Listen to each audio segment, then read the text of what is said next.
Mars's atmosphere is much less dense than the Earth's. It only has about 1% of the density of the Earth's atmosphere. However, we're pretty sure that Mars had a much thicker atmosphere in the past because there's such strong evidence for running water on the surface. And to have running water, Mars's atmosphere had to be much thicker.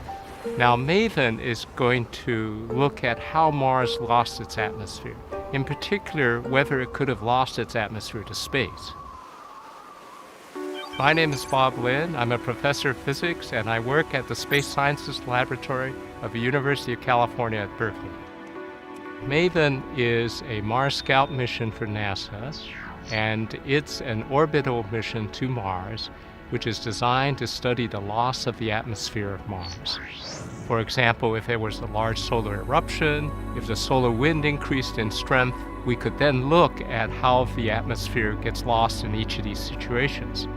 Because Mars is in the solar wind, a lot of the loss comes from these ions and electrons that are escaping. And the particles and fields package is designed to look at the escape of the charged particles from the atmosphere. We have the solar wind ion analyzer, which measures the incoming solar wind. Then we have a solar wind electron analyzer, which measures the incoming solar wind electrons.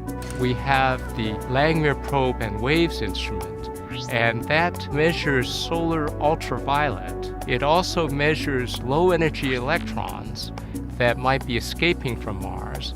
And furthermore, it measures waves that might be accelerating the ions so that they can escape from Mars. We then have the static instrument. It will give us the composition of what is escaping, whether it's CO2 or hydrogen or helium and so forth.